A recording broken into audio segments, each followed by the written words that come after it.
how to find the right dose of HCG. Now, actually, this is a lot less intuitive than I think you would think. Like the usual suggestions are like 500 IU twice a week or 250 IU 3 times a week. And look, they may be good broad brush recommendations for people, and then you're on your way. You ride off into the sunset and everything works. But there's a methodology that you should employ when trying to dial in your HCG dose. And I'm going to break that down in this video. How do you know when to move up an HCG? What are the symptoms or the things that are, happening with your junk that might indicate that you need to either lower the HCG dose, raise the HCG dose, raise your testosterone dose, and raise the HCG dose? There's all these different distinctions that I've learned over the years consulting men on TRT, as well as operating with HCG and exogenous androgens myself. And I want to break all that down in this video. Because look, the bottom line is HCG, I believe, is a critical component to any TRT protocol. I truly believe that most men, I guess there are exceptions out there, I haven't really seen them, that are on TRT, should be on HCG. With TRT, you're shutting down the intratesticular hormone environment. And to assume that whole micro hormone environment is irrelevant to sexual function, sensation, climax ability, ejaculate size is kind of crazy. So sit back, boys, because I think HCG being such an integral part of the success of an HRT or HRT plus protocol, you really want to dial this in, okay? So let's get into it. All of those times getting severed. I told them all I get let up. They get not tired of me never. Give me a shot and I swear I shoot like Berettas. Back and I'm better than ever. I think I got a vendetta. Oh, now they call me, I seen them. All of those times getting severed. I told them all I get let up. Before we start the video, Cortex Labs is a performance optimization and hormone consulting company for men. We got a range of different products ranging from nootropics to obviously coaching with me. Right now, specials are Torque Stack is buy one, get one free. This is a motivation and brain energy nootropic stack that I built. It's buy one, get one free. Code for that is torquebogo. You can find the code in the link down in the description of this video. Look, coaching, I'm one of the most sought out coaches on sexual dysfunction, sexual optimization, libido optimization, TRT protocol redesign, dopamine restoration, nootropics regimen design, host of other things, and you can hire me in under a minute at livecortex.com. In my experience, as well as in my educated opinion at this point, like highly informed opinion based on this experience, I believe that most men that are on TRT should be on HCG. Shutdown of the intratesticular hormone environment does things to a male, takes away some aspects of sexual function, the benefit of TRT, obviously testosterone, but more importantly, 5-alpha dihydrotestosterone or DHT is of testicular origin. Okay. This is why when people rub cream on the testicles, you get more DHT because there's a lot of 5-alpha reductase there.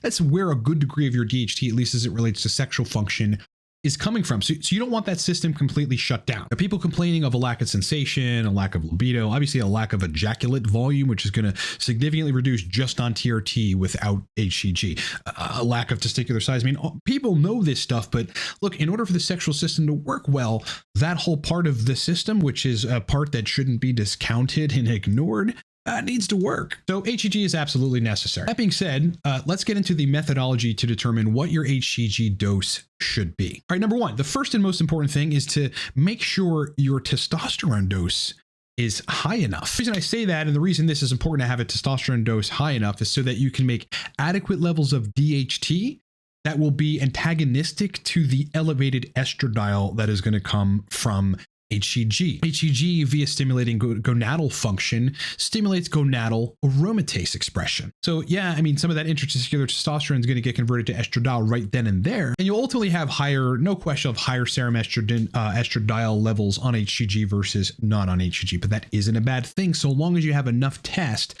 to convert to DHT to be counter to those effects of estradiol. Major distinction here, you want to try as hard as you can. Okay, some people have to use AIs, right? But you want to try as hard as you can to allow DHT to really be the AI for you, to be the antagonistic hormone on estradiol. But like, just say you're sitting at 120 milligrams of testosterone, and then you start dosing 250 IU of HCG every other day. Well, you might be pushing your estrogen a little above range. Your libido might be fine and everything might be fine, but you might have estrogenic side effects like nipple sensitivity. You might have mood disorders, cognitive stuff happening. There's all manner of stuff, especially early on in a TRT tenure. I think over time, you kind of tend to get used to the estradiol stuff and it kind of goes away. But if it doesn't, or early on, you're going to have those symptoms. But if your test dose isn't high enough to produce enough DHT, well, then those symptoms are just going to reign supreme. So you want enough of that DHT to antagonize HCG's effect on estradiol, because you need HCG for the functionality of the sexual system. Number two, you got to find a solid starting point from which to titrate dose-wise up or down.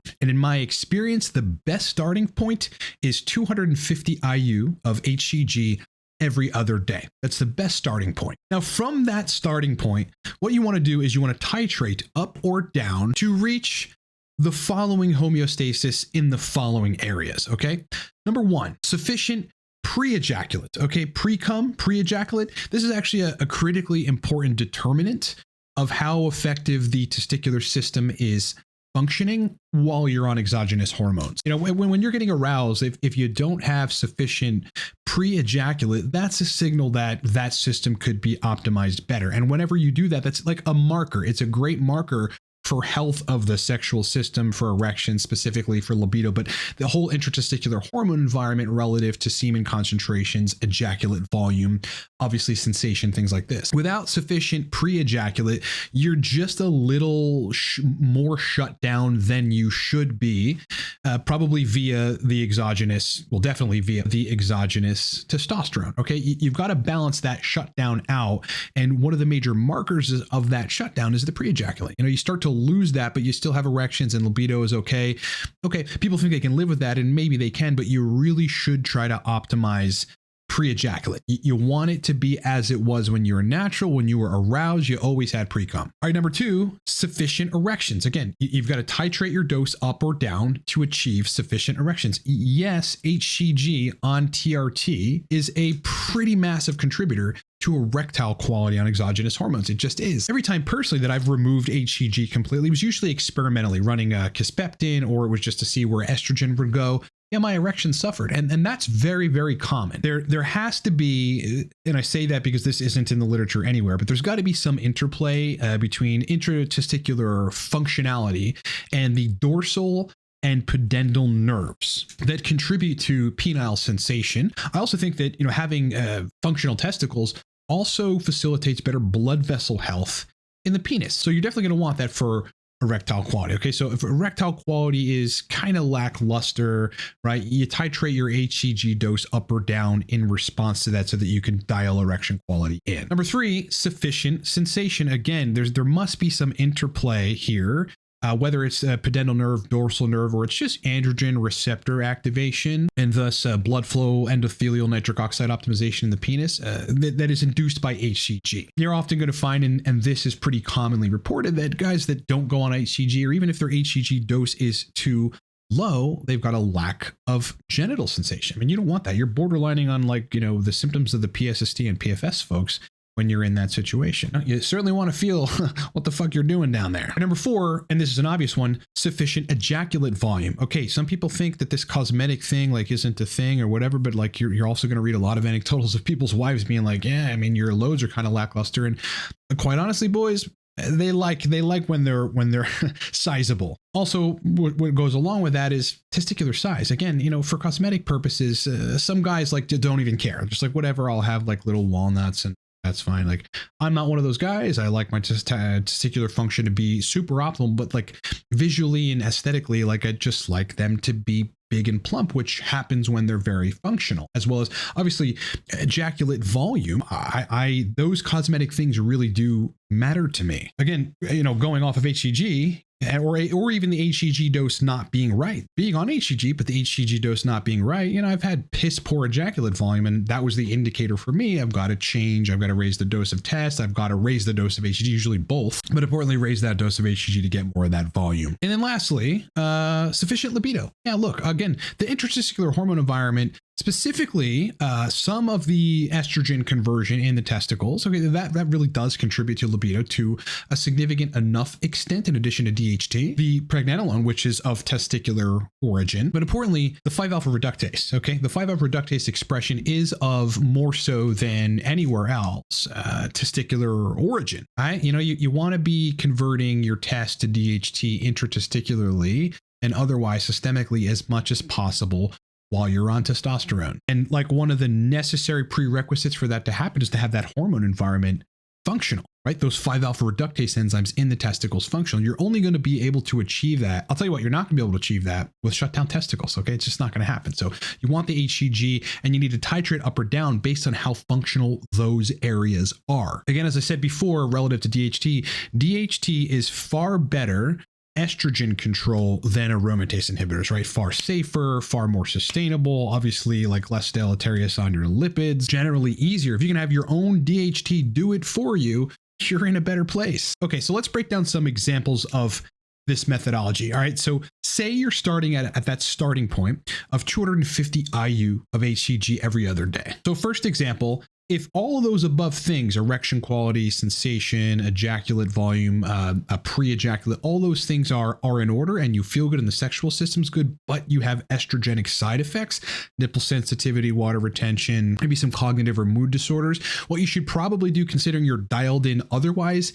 is give that some time to taper out. Yes, it is true that the more you're exposed to what will ultimately be somewhat elevated or even over the range estradiol, the more your body kind of adapts to that. The receptors desensitize to an extent. The estrogenic response desensitizes to an extent. This is why you're going to find people may have sensitive nipples in the first 2-3 months, 4 months, maybe even 6 months of using testosterone. But if they do ultimately nothing about it, that stuff goes away. I had it in the beginning of TRT. I don't have a shred, even at 65 picograms per milliliter of estradiol when I was running high dose prop and cream.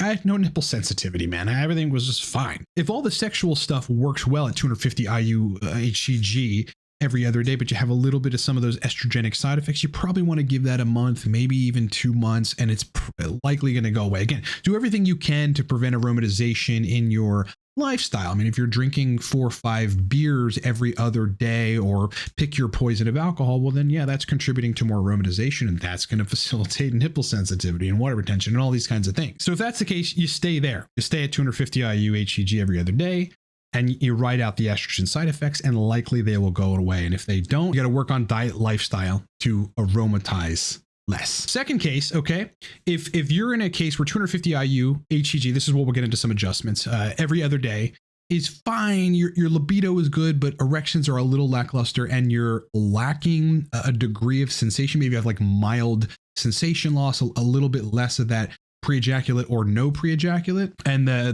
testicular size has gone down a little bit, but not completely like shrunken, but it could be better. And in this case, if your test dose is high, well, then again, via the exogenous hormones, you're shutting down the intratesticular hormone environment. I've seen it be the case. It is the case where if the test dose is high, which you may need it to be that high, you get more of a shutdown, especially with longer esters like enanthate or cypionate. And so that test dose might be good for you for anabolism and energy, but the intratesticular system may need to be optimized a little more because you just have a degree more shutdown, some sort of partial mild shutdown, that if you optimize that and shut it down less, the whole system would function better. So in that particular case, you'd want to run your 250 IU of HCG every day, not every other day. You do it every day. In the case of having like pretty good libido, erections are okay, but they could be better. But again, loss of testicular volume, loss of pre-ejaculate or mild pre-com, just like not at the level that you would want it or that you had naturally. This fleeting sense of a little bit of a lack of sensation, like you kind of know when things aren't right.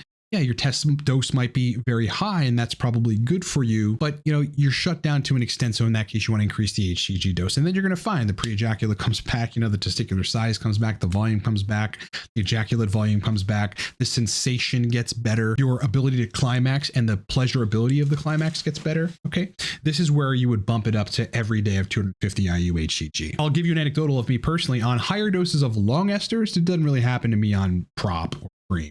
But in higher doses of long esters, I require more HCG because I have more of a mild shutdown. I mean, that's in the scientific literature as well.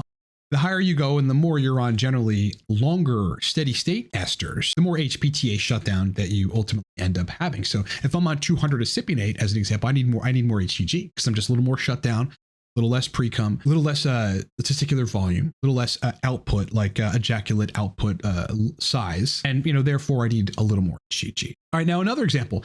You might be one of those guys that's a little sensitive just regardless of the elevated estradiol, right? Of that estrogen converting via aromatase expression being effectively upregulated, really just like working normally in the testicles induced by HCG. So in that case, if all these other things are good, ejaculate volume, like libido, sensation, if all those things are good at that point of your 250 IU every other day starting point, but the estrogenic side effects are just causing some sort of problem that you've waited 2 months and it's problematic and you kind of need to get that estrogen a little lower. Maybe you're aromatizing just far too much. It's usually lifestyle. And again, it could be insulin resistance, thyroid hormones. It's obviously the alcohol that you're consuming. It could be many things. Well, then in that case, in the meantime, as you work on your lifestyle, well, then yeah, you would want to titrate downward in 50 IU increments, right? Nothing more. You don't want to do some significant drop in the HCG.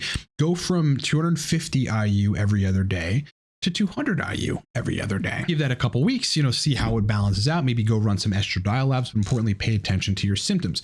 If those symptoms, the higher E symptoms go away, well then boom, you found your sweet spot of HCG. But you don't want to drop the HCG in some significant quantity. You just want to go from 250 to 200 IU every other day, small 50 IU increments. Now you would stepwise continue that process until you found your sweet spot. Maybe you need to be at 150 IU of HCG every other day. At the very lowest, I'd really be shooting for 125 and nothing less than 125 IU every other day of HCG. You start going below that, right? I mean, this is a case study put together by Justin Saya, who is the I think he's the founder, like one of the head MDs of Defy Medical, which is my clinic. It's a national TRT clinic here in the States, and they did a case study of serum HCG levels on various doses, and what they found was that 150 IU injection. Okay, so again, a pretty small injection here. At 8 hours after the injection, you had 1 million international units per milliliter of serum HCG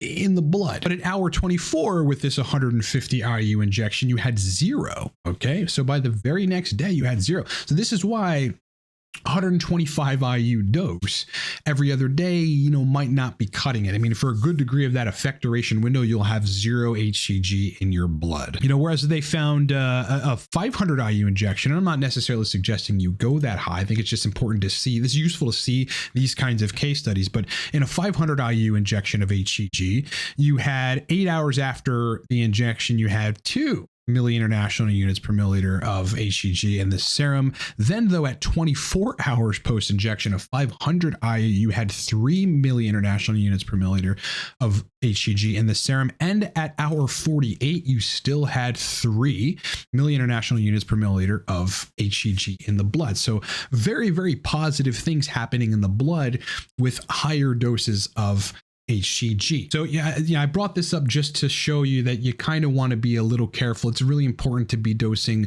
enough HCG. And if you're titrating downward because you have estrogen symptoms, but you titrate into oblivion, into nowhere, into no man's land, where at 24 hours after your 125 IU injection, you have no HCG in the system at all, and you really have no, therefore, carryover effect on testicular function, load size, erection quality, libido, you've got to then work on why you're aromatizing so much. Maybe up your test dose and then up the HCG dose a little bit there so you can have more DHT that's antagonistic of the estradiol. Maybe you bring in some primobolan, all right? Primo, Masteron, Proviron to an extent. I mean, these things are useful as aromatase inhibitors in that they actually do occupy aromatase enzymes, block them to an extent.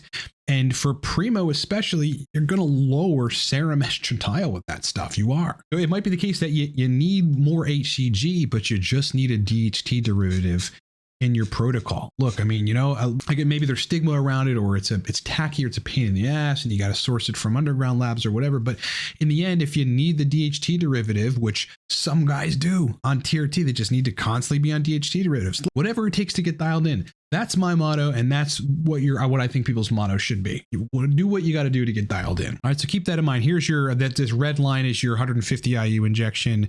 Again, you're really not doing a whole lot relative to the system there, and then you've got the 500 IU injection in the green. Now, again, I suggest going somewhere in the middle, 250 IU per injection, either every day or every other day in this context. And that's effectively how you dial in HCG. But what I want to make sure people know is kind of on the other side of things to make sure that you don't take too much HCG, right? It's all a fine balance, because what you ultimately end up doing per this rat study here, which is very plausibly extrapolable to human males, you'll have downregulation of the binding sites for HCG at testicular points. And you don't want that. You don't want the HCG to become less effective because you're chronic high dosing a lot of HCG. What they found is that the reduction in HCG binding sites, so these are the LH-FSH receptors in the testicles, in rat and in human testes by HCG is due not only to the occupancy of those receptor sites, but also downregulation of the binding sites. Now, so there's been this discussion about that. Can HCG downregulate, testicular function?